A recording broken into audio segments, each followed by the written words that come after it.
This is a trial by NRG Oncology, and it has significant preservation of neurocognitive function and patient reported symptoms with hippocampal avoidance during whole brain radiation. These are final results of NRG Oncology trial CC001. A little background that we know that whole brain radiotherapy is associated with cognitive toxicities, and so there has been a decline in whole brain radiation and increase in radiosurgery. Neuro regenerative stem cells within the hippocampal gyrus are exquisitely radiosensitive and important to cognition. And preclinical and clinical evidence supports hippocampal dentate gyrus is memory specific and radiosensitive structures at risk.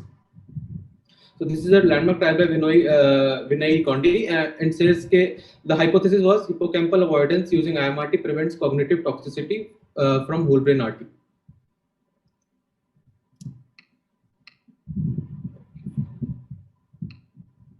So again, okay. So the RTOG 0933 trial had a single arm phase 2 trial, hippocampal sparing 30 grain 10 fractions, and it was seen that the median decline in Hopkins verbal learning test score was 7%, and compared to the historical control of 30%. But we needed phase 3 data for level 1 evidence.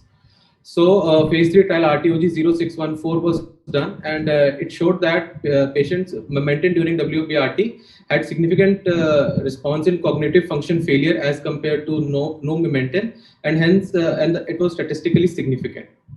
So NRG CC001 phase 3 trial was conducted, in which patients were stratified and then randomized into whole brain RT 30 grain 10 fractions plus momentum and hippocampal sparing whole brain RT plus momentum.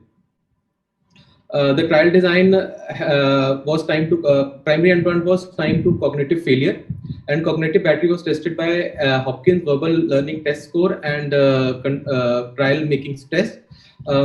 This cognitive failure was seen with reliable change in any of one of or more of the indices, and cumulative incidence to estimated time to cognitive failure. Death without cognitive failure was treated as competing risk. Secondary endpoints included patient-reported symptom burden and time to progression and overall survival. Target accrual was 510 patients, and we could see that there was no difference in the baseline characteristics of the patient, including cognitive function and patient-reported symptom burden. Also, toxicity profile of toxicity profile was also same, and there was no statistically significant toxicity profile.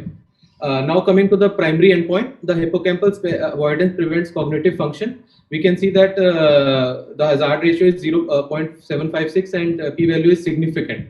And separation of curve starts at 3 centimeter and then gradually goes off and is maintained till the follow-up period. The median follow-up is around 12.1 months. Multivariate analysis, no actually interaction was seen between treatment time, age and arm, and it was seen that effect remained significant and independent of the age.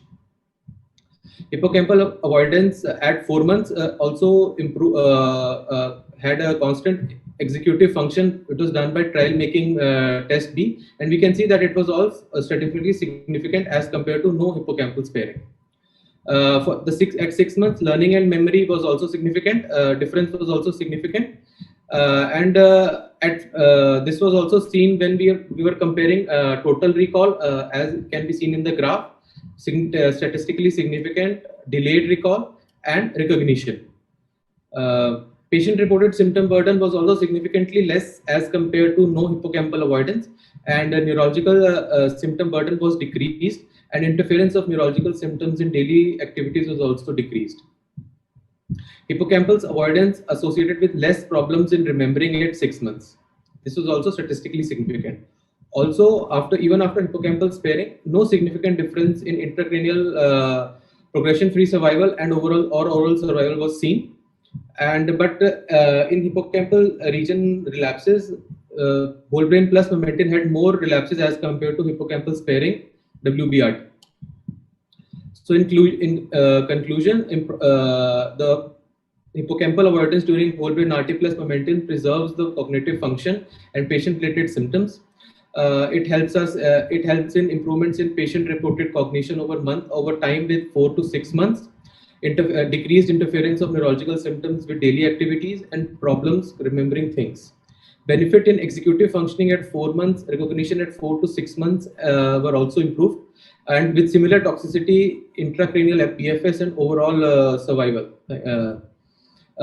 Also, we've seen that it has come in the NCCN guidelines also that patients with more than 4 months of survival should be offered hippocampal sparing IMRT.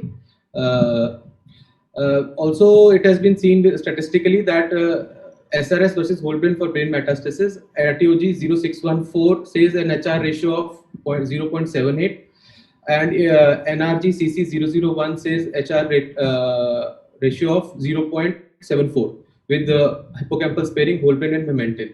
And combined HR with mementin and hippocampal is 0.58, which is comparable to phase 3 trials of SRS versus whole brain RT. There's another trial, phase 3 trial that has come up, which is comparing whole brain RT with mementin versus SRS, and the primary endpoint is overall survival and neurocognitive progression. So then this our trial NRTCC 001 had completed its accrual 2 years before projected date, and community interest is developing for safer techniques to deliver whole brain RT. Thank you for your time. Thank you.